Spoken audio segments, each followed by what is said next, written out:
A lot of people are asking about James, who has this cylindrical object that's Oh, sort yeah. of like similar to the Boogosphere. Yeah. Um, I know we try to reach out to him, but Mhm. do you have any comments on that? Yes, well, if anyone knows how to dialogue with him, we're ready to secure it, protect it, have it scientifically tested, which is granted very expensive to do properly, and really get to the bottom of what that is. But it's not in our possession, so all we can do is make the offer. So anyone listening, you can reinforce our offer by contacting him with his social media and say, the scientific team and Dr. Greer are very happy to help with this because he keeps bringing it up. But we have offered that assistance and it has not been taken.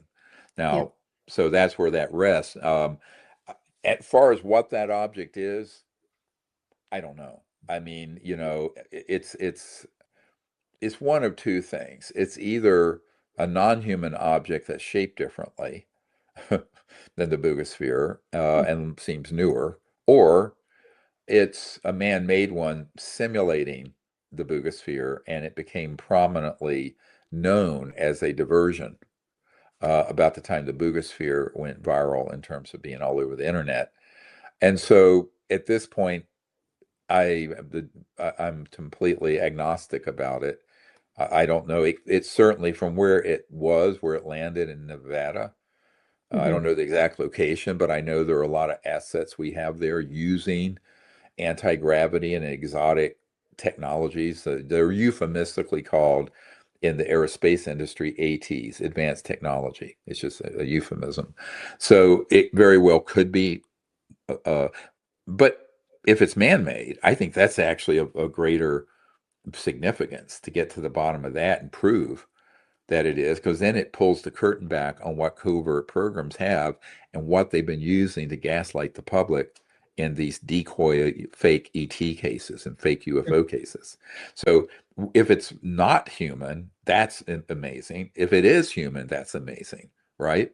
Right. So I think it should be thoroughly investigated, but not by trying to crack it open and drill into it and doing other childish things. I mean, it needs to be done properly and safely.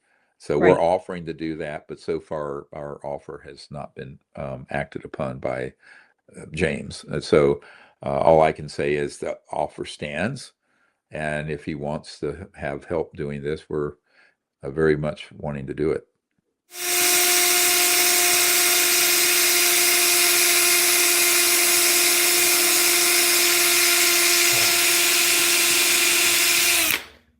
What is that? No, no, no, no, no, I'm sorry.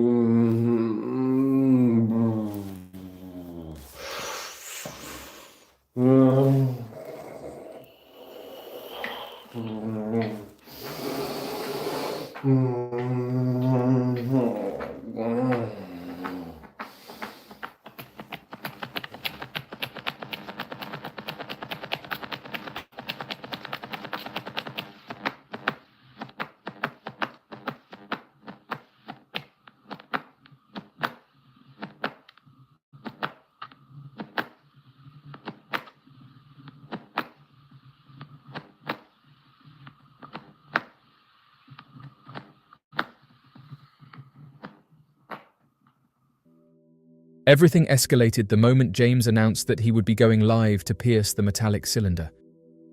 Some suggested that the object might be hazardous, possibly emitting unusual energy, while others said it could be something far more extraordinary than any earthly device. James said he felt a responsibility to uncover what was inside, not only to protect himself, but because he feared that if he stayed silent, someone else might seize it and conceal it forever. A live broadcast meant there would be no edits, no chance to manipulate the footage afterward. Whatever happened would be witnessed exactly as it unfolded. The stream opened inside the same underground room where the object had been kept. The cylinder lay balanced on two metal ammunition boxes, just as in his earlier videos. A single overhead bulb cast a weak yellow circle of light, while the second ceiling fixture remained bare and unused. James drifted into view, his voice trembling as he explained that he could not find gloves but would continue regardless. He carried a battered cordless drill, the sort of tool worn down by years of real labor.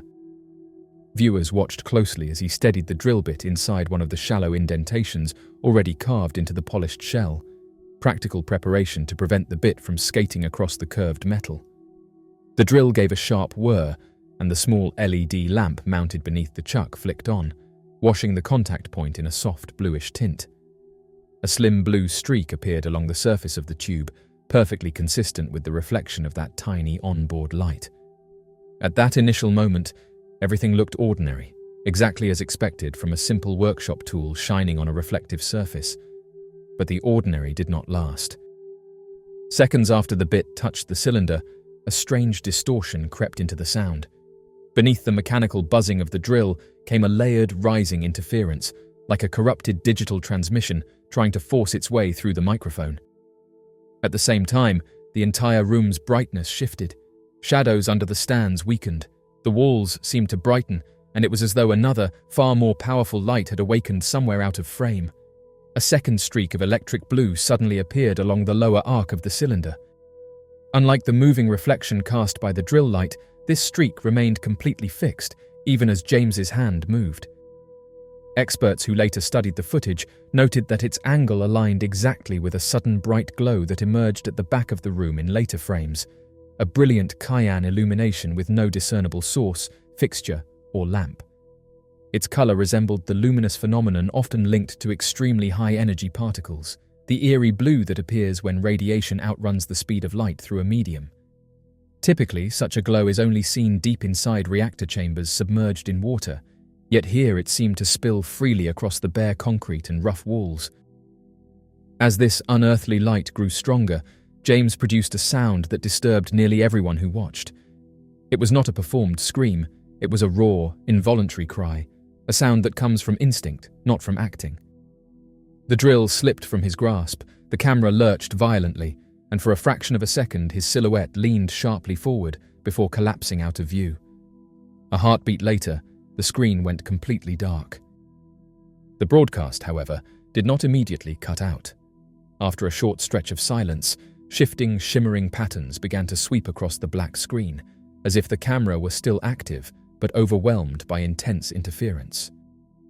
At intervals, the darkness brightened with slow, rhythmic pulses of bluish-white light, too steady and too smooth to have been created by random hand movements. Audio specialists who later amplified the track detected a deep mechanical hum, accompanied occasionally by metallic thuds, as though something heavy in the room was resonating or moving. More than 20 minutes passed with no sign of James returning, no voice and no movement. Only the pulsing glow and that steady humming, like distant engines straining under some unseen load. Near the final moments, the blue light flashed one last time, swelling in brightness as though reaching some final threshold, then faded away. The feed ended abruptly with no visible button press, implying that the device either lost its power or was disabled by the same force that had bent the room's light and sound. Because the platform automatically uploads completed live broadcasts, the video appeared on James's channel even though he was no longer present to manage it. That detail mattered to many viewers. If someone meant to deceive, they would have needed a complex setup, including simulated live streaming software or a highly controlled studio environment. Everything James had posted beforehand, however, painted him as someone with limited resources, not a creator capable of professional illusions.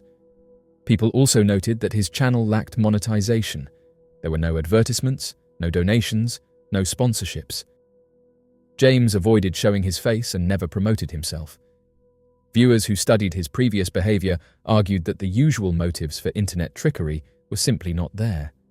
Researchers in the field of unusual aerial phenomena recognized patterns as well. The earlier interference, James reported, the flickering lights, the compass confusion, all echoed themes that have been documented for decades in encounters involving mysterious craft. The cylinder itself, with its smooth, reflective exterior and strange markings, matched descriptions of small devices often seen near larger luminous objects. If James recovers and chooses to speak again, he may be able to fill in missing details about his discovery, his location, and the aftermath of the drilling. Al Bielek remains one of the most controversial and compelling figures to emerge from the world of alleged classified military experiments. His claims center around what has become one of the most mysterious and hotly debated events of the 20th century, the Philadelphia experiment. In 1990, Bielek publicly declared that he had not only witnessed the event, but had been a direct participant in it. His story would send ripples through research circles, not just because of what he said, but because of the extraordinary nature of his memories, which he claimed were repressed for decades. Bielek asserted that the trigger for these memories returning was the 1984 science fiction film, The Philadelphia Experiment. According to him, viewing the movie stirred something deep in his subconscious, breaking through mental blocks that had been deliberately placed there to suppress traumatic or classified memories. He believed that seeing the film was no coincidence, but rather a subconscious act guided by forces or intentions he couldn't fully explain. Once these memories began to resurface, they came in waves, detailed, persistent, and transformative. The central claim in Bielek's story is that the Philadelphia experiment occurred largely as depicted in the film. In essence, he believed the movie was not purely fiction, but a dramatized version of true events, perhaps even containing information deliberately seeded into the public domain. This concept, that truth might be cloaked in fiction as a form of limited disclosure, has circulated for decades among those who study hidden knowledge and covert operations. As Bielek tells it, he was not always known as Al Bielek. In his earlier life, he was Edward Cameron, a Navy officer serving aboard the USS Eldridge. He claimed that on October 28, 1943, the ship was at the Philadelphia Naval Shipyard, participating in a top-secret experiment purportedly designed to make it invisible to radar detection. According to Bielek, this experiment was not merely about radar cloaking, it involved manipulating the very fabric of space and time. The Philadelphia experiment has long been rumored to be based on theoretical work stemming from Albert Einstein's unified field theory. Further speculation suggests that research from figures like Nikola Tesla, whose papers were allegedly seized after his passing in early 1943, played a role in the development of the technology. Whatever the scientific basis, Bielek insists that when the equipment was activated, it enveloped the USS Eldridge in a strange greenish fog. Then, with a sudden flash of blue light, the ship vanished, not just from Philadelphia, but from time itself. Accounts from other sources, notably Carl Allen, also known as Carlos Allende, match some of Bielek's recollections. Allen claimed to have witnessed the disappearance of the Eldridge from another ship docked nearby. According to his letter to author Morris K. Jessup, the ship didn't just vanish, it reappeared briefly in Norfolk, Virginia, over 200 miles away, before vanishing again and returning to Philadelphia. What Bielek adds to this narrative is a personal and harrowing experience. He and his brother Duncan, also aboard the Eldridge, were caught in the chaos that ensued as the experiment unfolded. He described sailors becoming violently ill, disoriented, or mentally unstable.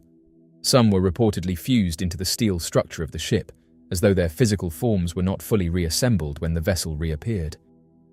These grotesque outcomes suggested to Bielek that the experiment had tampered with matter at a molecular level, without full understanding of the consequences. In an effort to escape the pandemonium, Bielek claimed that he and Duncan leapt overboard, only to find themselves falling not into water, but into an endless void. They blacked out, and later awoke in what they were told was the year 1983. According to Bielek, they had been transported 40 years into the future to a top-secret underground facility in Montauk, New York. This led him to another infamous alleged project, the Montauk Project. Bielek's description of the Montauk Project is as bizarre and fantastical as his Philadelphia claims.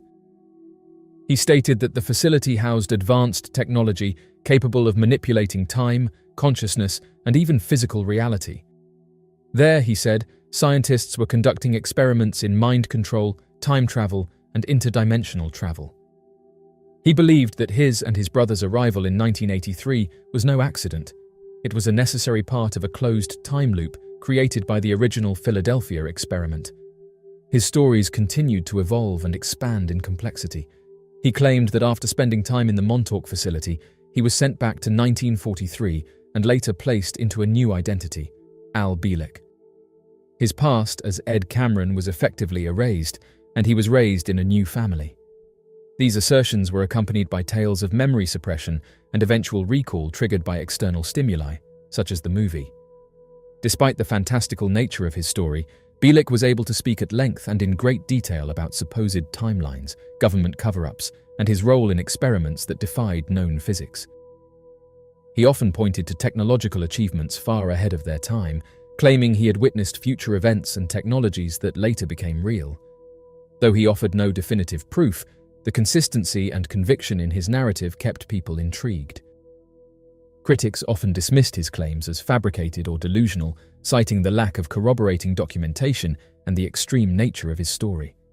However, even skeptics admitted that Bielik's account was rich in detail and strangely cohesive.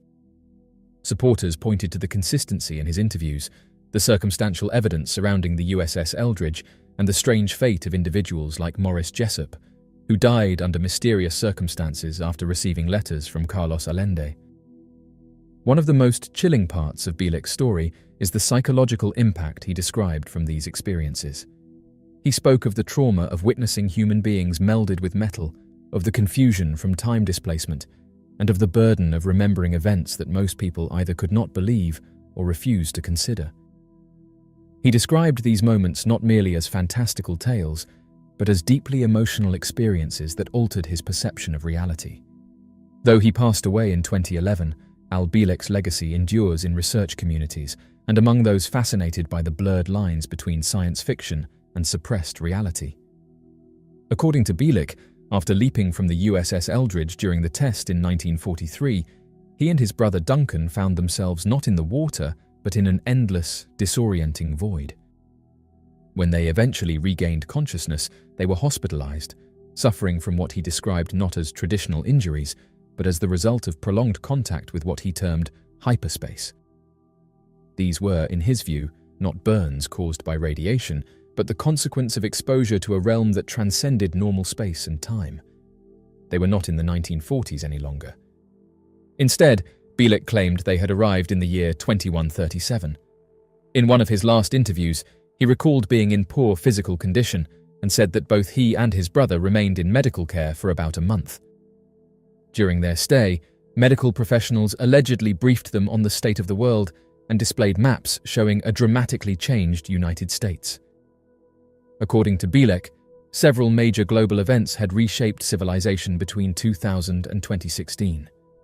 Although these events don't appear to have unfolded in our current timeline, he suggested that by 2025, things had reached a period of stabilization. This raised a deeper question about the accuracy of Bielik's recollections. Were these simply inventions or distortions, or was he experiencing reality from a divergent timeline? Perhaps, as he proposed, the future he saw in 2137 belonged to an alternate path of history, one that had since been altered by unknown factors. Without explanation, Bielik said he once again experienced a shift through time. This time, he emerged centuries further into the future, in the year 2749. According to him, this transition was not something he triggered himself, suggesting a higher intelligence or external force was controlling the movement. He remained in this future era for 2 years, adapting to life by taking up a role as a guide to others. His accounts of what he witnessed during this period were, by his own admission, incredible. As he described it, he once again awoke in a hospital. However, the medical environment was entirely unfamiliar.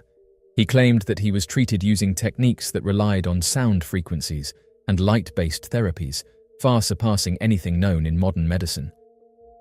This type of healing, he explained, was the norm in that era and part of a more holistic and advanced approach to healthcare. Bielik also reported that the Earth, in this distant future, was governed by an artificial intelligence system. This central intelligence was described as crystalline in nature and communicated telepathically with humanity. In this future society, conventional currency had been abandoned, replaced by a system of credits which could be exchanged for goods and services. Governments, as we understand them, no longer existed, and organized conflict had seemingly been eradicated. He stated that much of the Earth's surface had changed. For instance, parts of Florida were submerged underwater, and the planet had undergone a polar shift. This shift had been halted only by the construction of an artificial pole by the scientific community of the time. Many people no longer lived on the ground. Instead, vast floating cities, controlled by gravitational technologies, moved freely around the planet. These cities were maintained and monitored by the Central Intelligence System, although some operated independently with their own localized control systems.